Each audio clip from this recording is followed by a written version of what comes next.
नमस्कार। मैं प्रदीप कुमार। मेरा अपना खुद का एक कोचिंग संस्थान है रोहतक शहर के अंदर। और आज मैं जो आपके सामने आया हूं वो एक बहुत गंभीर समस्या है। वो केवल मेरी अकेले की समस्या नहीं है, वो काफ़ी बड़ा एक वर्ग है हम कोचिंग सेंटर्स चलाने वाले लोगों का। एक तो उनका, और यही प्रॉब्लम उन कोचिंग सेंटर्स में काम करने वाले आपके अपने शिक्षक, उनका। और बच्चों, कहीं ना कहीं ये मुद्दा आप सबसे भी जुड़ा है, या फिर जो बच्चे नहीं है, इवन पेरेंट्स हैं, तो आपके बच्चों से भी जुड़ा ये मुद्दा है। मैं मानता हूं कि स्कूल्स में जो छोटे बच्चों की क्लासेस हैं वहां सरकार को बहुत ध्यान देना चाहिए। पर साथ ही साथ मैं आपसे एक बात और इसमें शेयर करना चाहता हूं। जैसा आप सब जानते हैं कि जो कोचिंग सेंटर्स में बच्चे आते हैं उन सबकी अपनी एक उम्र होती है, मैच्योर जिसे कहा जाता है। तो वो इतना तो जानते हैं कि सेफ्टी होती क्या है, जैसा कि वो आजकल सेफ्टी का ध्यान रख भी रहे हैं। इम्यूनिटी भी बहुत अच्छा होता है। पर मैं उस विषय में जाना ही नहीं चाहता। मैं तो इस विषय पर बात करना चाहता हूं कि सरकार को कहीं ना कहीं, जब हर चीज को खोल दिया गया है, तो सरकार को दो में से कोई एक डिसीजन लेना चाहिए। ये मैं एक राय नहीं, मैं बल्कि उनसे एक आग्रह के रूप में बात करना चाहता हूं। ये मेरा एक कहीं ना कहीं उनसे रिक्वेस्ट है।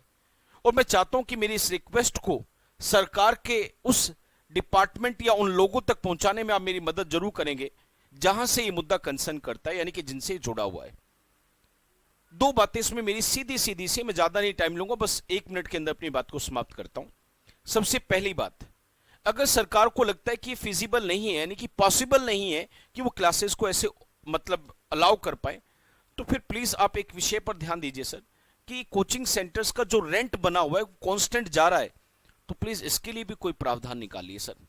क्योंकि हर महीने किराया देना सर कोचिंग सेंटर्स चलाने वालों व्यक्तियों के लिए बड़ा गंभीर विषय बन गया है।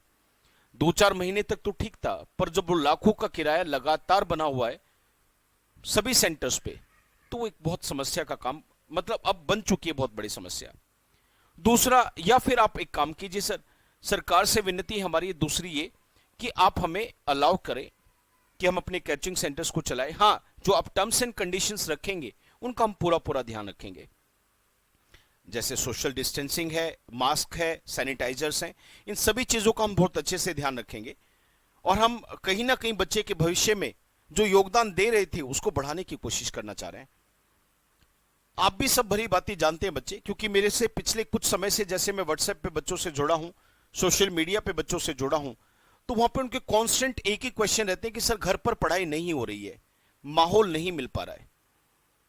तो वो माहौल ना मिलने की वजह से आज बच्चे बहुत कहीं ना कहीं अपने आप को एक मतलब बड़ी परेशानी में महसूस कर रहे हैं। क्योंकि जो एक रिदम उनका बना था कुछ महीनों में, कुछ सालों में, वो कहीं ना कहीं बहुत सारे बच्चों को रिदम टूटा है, क्योंकि वो माहौल नहीं मिल पाया। ये तो बात आप भी मानते होंगे सर, कि जब एक बच्चा घर से निकलता है पढ़ने के लिए, तो वो अपने ही जैसे कुछ और भी स्टूडेंट से मिलता है जो कहीं ना कहीं अपने करियर को बनाने के लिए जी जान से लड़ रहे हैं और आगे बढ़ रहे हैं।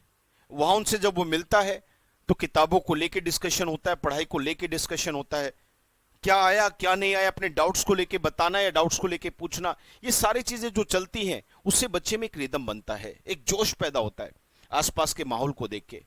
अब वो कहीं ना कहीं वो माहौल लुप्त हो गया है, अब दिखाई नहीं दे रहा, तो बच्चों को कहीं ना कहीं मन में वो मोटिवेशन का फीलिंग अब नहीं बचा है। तो मैं चाहता हूं सरकार इसमें ध्यान देते हुए इस क्षेत्र के बारे में भी जरा सोचे, जहां हर एक वर्ग को एक हद तक छूट मिली है अपने आप को आगे बढ़ाने की, या उन प्रक्रिया जो भी चल रही थी वहां पे प्रक्रिया एक्टिविटीज को करने की। तो मैं चाहता हूं कोचिंग संस्थान के लिए भी सरकार कुछ ना कुछ सोचे। कॉलेजेस हैं, स्कूल्स हैं, वो भी एक हिस्सा है।